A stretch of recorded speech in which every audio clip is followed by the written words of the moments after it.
እስራኤል የጦርነቱን አሰቃቂ ጥቃት ከሰዓታት በፊት ፈጸመች። ኢራንን ያኮላሸው ጥቃት የኢራን ግዙፉ የኒውክለር ጣቢያ ላይ ያነጣጠረ ሆኗል። ይህን ተከትሎ የኒውክለር ጨረሮች እንዳይለቀቁ ተፈርቷል። እናስደምጣቸዋለን። አሁን የወጡ የአሜሪካ የስለላ መረጃ ሪፖርቶች እንዳመላከቱት ኢራን በአሜሪካና እስራኤል የአየር ድብደባ የተመቱባትን ከመሬት በታች ያሉ የሚሳኤል ማከማቻዎችንና ማስወንጨፊያዎችን በጥቂት ሰዓታት ውስጥ በመጠገን በፍጥነት ወደ ስራ እየመለሰቻቸው እንደምትገኝ ታውቋል። ሪፖርቶቹ አክለውም ኢራን አሁንም ከፍተኛ ቁጥር ያላቸው ሚሳኤሎችንና ተንቀሳቃሽ ማስወንጨፊያዎች እንዳሏት አጋልጠዋል። እንመለስበታለን። የደህንነት ባለስልጣናት ከሰሞኑ በሀገራዊ ቀጠናዊና ዓለም አቀፋዊ ወቅታዊ ጉዳዮች ላይ ባደረጉት ግምገማ የኢትዮጵያን ጨምሮ የቀጠናው አለመረጋጋትና ውጥረት እየተባባሰ መምጣቱን ገምግሟል። በግምገማውም ግብጽና ኤርትራ ሊያፈርሱን ከውስጥ ኃይሎች ጋር ሆነው እየሰሩ ነው የሚል ድምዳሜ ደርሷል። በዝርዝር እናስደምጣቸዋለን። በቱርክ ድሮኖችና የስለላ ቴክኖሎጂ የተደገፈው የኢትዮጵያ ደህንነት በተራዘመ የእርስ በርስ ግጭትና ጦርነት እየተፈተነ መሆኑን የሚያመላክት ሪፖርት ከወደ አንካራ ወጥቷል። ጉዳዩን በተመለከተ ያዝነውን መረጃ እናስደምጣቸዋለን። አክብሮታዊ ሰላምታችን በያላችሁበት የዓለም ዳርቻ ይድረሳችሁ። የተወደዳችሁ የአንድ አፍታ ሚዲያ ቤተሰቦች ከአንድ አፍታ ለአሁኑ መደመጥ አለባቸው ያልናቸውን ዜናዎች ወደ እናንተ የምናደርስበት ሰዓት ላይ ተገኝተናል። አብራችሁን ትቆዩ ዘንድ ግብዣችን ነው።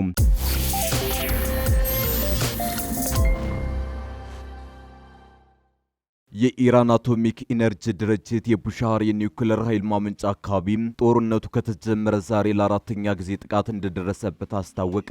ድርጅቱ ከፋብሪካው የጥበቃ ሰራተኞች አንዱ በጥቃቱ መገደሉን የገለጸ ሲሆን አሜሪካንና እስራኤልን ተጠያቂ አድርጓል። አሜሪካና እስራኤል ጥቃቱ ስለመፈጸሙ አላረጋገጡም። መግለጫው አክሎም የተደረጉ የመጀመሪያ ደረጃ ምርመራዎች ጥቃቱ በፋብሪካው ዋና ዋና ክፍሎች ላይ ጉዳት አላደረሰም፣ እንዲሁም ስራው ላይ ምንም ተጽዕኖ አላስከተለም። ሆኖም ግን የኒውክሌር ኃይል ማመንጫው ከፍተኛ መጠን ያለው የራዲዮ አክቲቭ ንጥረ ነገር ስለያዘ ማንኛውም ከባድ ጉዳት ትልቅ የኒውክሌር አደጋ ሊያስከትል እንደሚችል አስጠንቅቋል። ቡሻህር የኢራን ብቸኛ በስራ ላይ ያለ የኒውክሌር ኃይል ማመንጫ ሲሆን የተጠናቀቀው በሩሲያ ድጋፍ ነው። የጦርነቱን መጀመር ተከትሎ ሞስኮ ብዙዎቹን ሰራተኞቿን ከፋብሪካው አስወጥታለች። የሩሲያ የኒውክሌር ኮርፖሬሽን ኃላፊ ሮዛቶም አሌክሲስ ከሁለት ቀን በፊት ወደ 200 የሚጠጉ ሰዎችን ያካትታል የመጨረሻው ቡድን ኢራንን ለቆ ለመውጣት በሚቀጥለው ሳምንት ቀጠሮ ተይዞለታል። የኢራን የኒውክሌር ፕሮግራም ለረጅም ጊዜ የክርክር ነጥብ ሆኖ ቆይቷል። ይህም ሰፊ ዓለም አቀፍ ማዕቀቦችን አስከትሏል። በሌላ በኩል ዓለም አቀፉ አቶሚክ ኤነርጂ ኤጀንሲ በቡሻህር የኒውክሌር ኃይል ማመንጫ አካባቢ ስለተፈጸመው ጥቃት መረጃ እንደደረሰው ጠቅሶ ጥልቅ ስጋት እንደተሰማው ይፋ አድርጓል። ኤጀንሲው በኤክስ ገጹ ላይ የራዲዬሽን ጨረር መጠን መጨመር አልተመዘገበም ብሏል። አክሎም በኒውክሌር የኃይል ማመንጫ ላይ እና አካባቢዎቹ ጥቃት መፈጸም የለበትም ያለ ሲሆን የኒውክሌር አደጋ እንዳይፈጠር ከፍተኛ ወታደራዊ ጥንቃቄ እንዲደረግ ጥሪ አቅርቧል። አሁን የወጡ የአሜሪካ የስለላ መረጃ ሪፖርቶች እንዳመላከቱት ኢራን በአሜሪካና እስራኤል የአየር ድብደባ የተመቱባትን ከመሬት በታች ያሉ የሚሳኤል ማከማቻዎችንና ማስወንጨፊያዎችን በጥቂት ሰዓታት ውስጥ በመጠገን በፍጥነት ወደ ስራ እየመለሰቻቸው እንደምትገኝ ታውቋል። ሪፖርቶቹ አክለውም ኢራን አሁንም ከፍተኛ ቁጥር ያላቸው ሚሳኤሎችና ተንቀሳቃሽ ማስወንጨፊያዎች እንዳሏት አጋልጠዋል። በዚህ ሳምንት ፔንታጎንና ዋይት ሀውስ በኢራን ላይ ከፍተኛ ወታደራዊ ስኬት ማስመዘግባቸውን ገልጸው ነበር።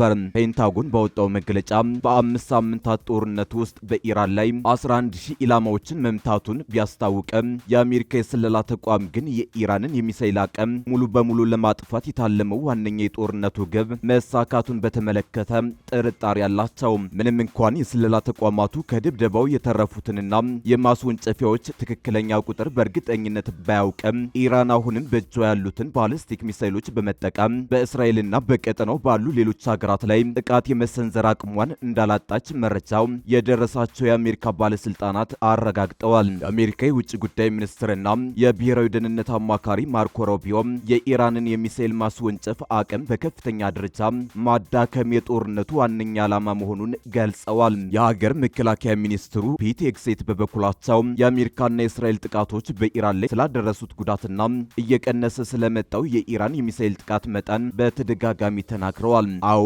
አሁን የተወሰኑ ሚሳኤሎችን ሊተኩሱ ይችላሉ፣ እኛ ግን መተን እንጥላቸዋለን ያሉት ሄግሴት ባለፉት 24 ሰዓታት ከጠላት የተተኮሱ ሚሳኤሎችንና ድሮኖች ቁጥር እጅግ አነስተኛ ነበር፣ ወደ መሬት ውስጥ ይገባሉ፣ እኛ ግን ፈልገን እናገኛቸዋለን ሲሉ ዝተዋል። የዋይት ሀውስ ቃል አቀባይ አና ኪሊ በሰጡት መግለጫ እውነታው ይሄ ነው፣ የኢራን የባለስቲክ ሚሳኤልና የድሮን ጥቃቶች በ90 በመቶ ቀንሰዋል፣ የባህር ኃይሏ ተደምስሷል፣ 2/3 የማምረቻ ተቋሞቿ ተጎድተዋል ወይም ወድመዋል፣ እንዲሁም አሜሪካና እስራኤል በኢራን አየር ክልል ላይ ፍጹም የበላይነት አላቸው ሲሉ የአሜሪካና እስራኤልን ጥቃት ስኬት አብራርተዋል። ነገር ግን የስለላ ተቋማቱ ኢራን ጥቃትን ለመሸሽ ስትል አብዛኞቹን ማስወንጨፊያዎቿን በዋሻና ከመሬት በታች ማከማቻዎች ውስጥ እየደበቀች መሆኑን ያምናሉ።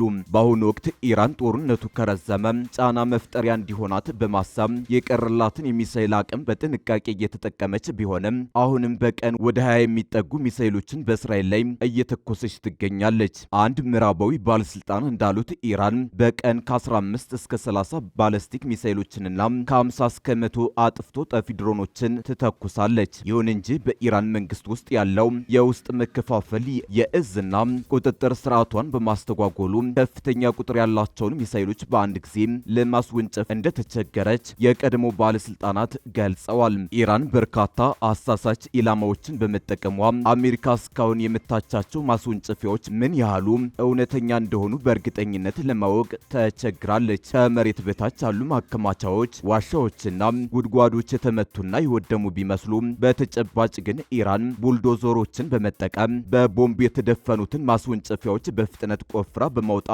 ዳግም እየተጠቀመችባቸው መሆኑ ተጋልጧል። ሲኤንኤንና የእስራኤሉ ሃሬትዝ ከዚህ ቀደም ባወጡት ዘገባ ኢራን አሁንም የነበራትን ማስወንጨፊያዎች ግማሽ ያህሉን በእጇ እንዳስቀረችና የተደፈኑትን በቡልዶዘር እያስወጣች መሆኑን መዘገባቸው ይታወሳል። የደህንነት ባለስልጣናት ከሰሞኑ በሀገራዊ ቀጠናዊና ዓለም አቀፋዊ ወቅታዊ ጉዳዮች ላይ ባደረጉት ግምገማ የኢትዮጵያን ጨምሮ የቀጠናው አለመረጋጋትና ውጥረት እየተባባሰ መሆኑን ተናግረዋል። የደህንነት መስሪያ ቤቱ አለቃ አምባሳደር ሬድዋን ሁሴን ባልተጠበቀ ሁኔታ የውጭና የውስጥ ኃይሎች እንቅስቃሴ እየተባባሰ መሆኑን ሲናገሩ፣ ሌላኛው የደህንነት ሹም ደግሞ ኤርትራና ግብፅን በይፋ ጠላቶቻችን ናቸው ብለዋል።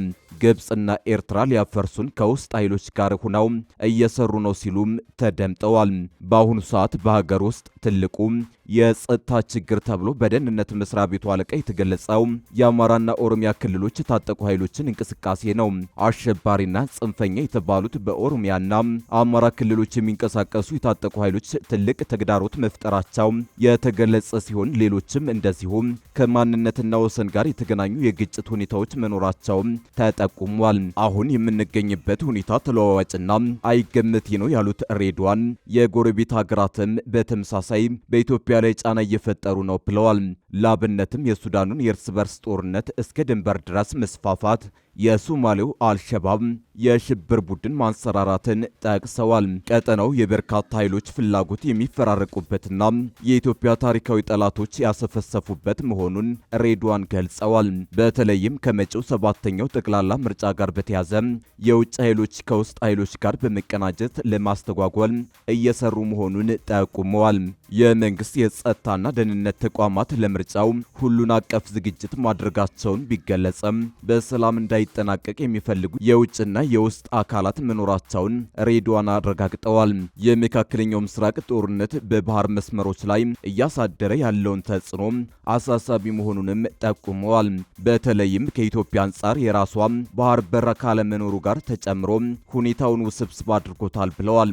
ወዲህ ደግሞ የፌዴራል ፖሊስ ኮሚሽነር ጄኔራል ደመላሽ ገብረ ሚካኤል ግብፅና ኤርትራን ኢትዮጵያን በማፍረስ ጠላትነት በይፋ ፈርጀዋል። ኮሚሽነሩ ከብሔራዊ ደህንነትና ጸጥታ ግምገማው በኋላ በሰጡት ማብራሪያ የኤርትራና ግብፅ ኃይል ሀገራችንን ለማፍረስ የሚያደርጉት ትልቅ ሴራ አለ ብለዋል።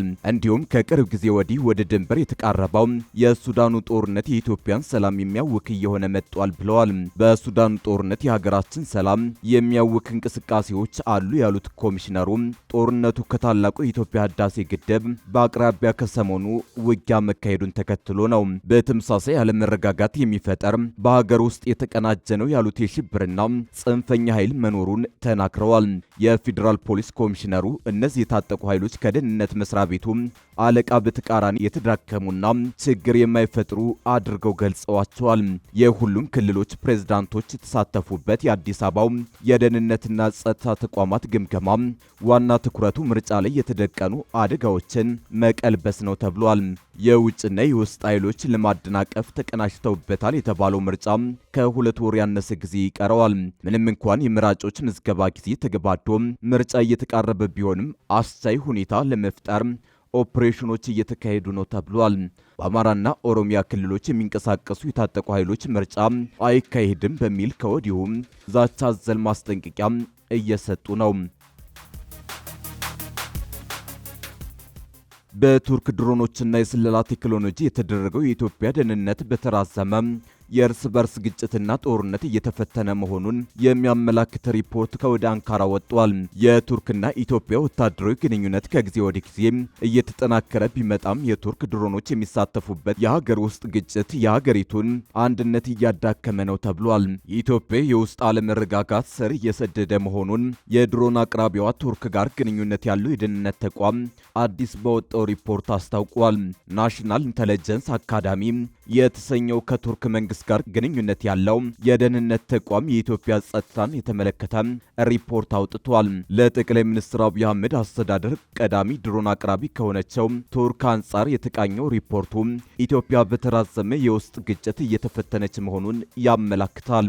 ይህ ከአንካራ የወጣው የደህንነት ትንተና ሪፖርት የቱርክ ድሮኖች በሀገር ውስጥ ግጭቶች ጥቅም ላይ መዋላቸው መከፋፈል መፍጠሩን ጠቁሟል። በፌዴራልና በክልል ኃይሎች መካከል ለ2 ዓመት የተካሄደውና አስከፊው የትግራይ ግጭት አሁንም በኢትዮጵያ ፖለቲካ ምህዳር ውስጥ ትኩሳት ሆኖ ቀጥሏል ተብሏል። ከትግራይ እስከ አማራ ክልል የቀጠለው በቱርክ ድሮኖች የተደገፈው ደም አፋሳሽ ጦርነት የደህንነት ተቋማትን አቅም የፈተነ የረጅም ጊዜ አለመረጋጋት ምንጭ መሆኑ ተገልጿል። የቱርክ ድሮኖች የኢትዮጵያ መንግስት የውስጥ ተቀናቃኞች ላይ በበላይነት ለመምራት ውጤታማ መሆናቸው ቢረጋገጡ ሰነዱ ተጨማሪ የምድር ወታደራዊ አቅም መገንባት አስፈላጊ መሆኑን ያሳያል። የቱርክ ድሮኖች በውስጥ ግጭቶች ጥቅም ላይ መዋላቸው ለሰላማዊ ሰዎች ሞትና ጉዳት ምክንያት መሆናቸው ተጠቁሟል። ምንም እንኳን በሪፖርቱ በውል ባይገለጽም የድሮኖቹ ጥቃቶች በተደጋጋሚ ሰላማዊ ሰዎችን ኢላማ አድርገው መፈጸማቸው ሌላ ስጋት መፍጠሩ ተዘግቧል። ስጋቱ የቱርክ ሰራሽ ድሮን ጥቃቶች ሰላማዊ ሰዎች ላይ ጉዳት ማድረሳቸው በተደጋጋሚ ሪፖርት መደረጉ በሁለቱ ሀገራት ወታደራዊ ግንኙነት ላይ ጫና ይፈጥራል የሚል ነው። የኢትዮጵያ መንግስት መከላከያ አቅም ከቱርክ ወታደራዊ ጦር መሳሪያ አቅርቦት ጋር የተገናኘ ነው ቢባልም የሀገር ውስጥ አንድነትና መላላትና የግጭቶች መቀጠል እንደ ተግዳሮት ተጠቅሷል። እንደ ሪፖርቱ ከሆነ በቱርክና በኢትዮጵያ መካከል ወታደራዊ ግንኙነቱ የተጀመረው በፈረንጆች 2021 ነው። ትብብሩ በመከላከያ ኢንዱስትሪ ትብብር፣ በመኮንኖች ስልጠና፣ በጋራ ወታደራዊ ልምምዶችና በድንበር ደህንነት ቴክኖሎጂዎች ላይ ያተኮሩ ናቸው ተብሏል።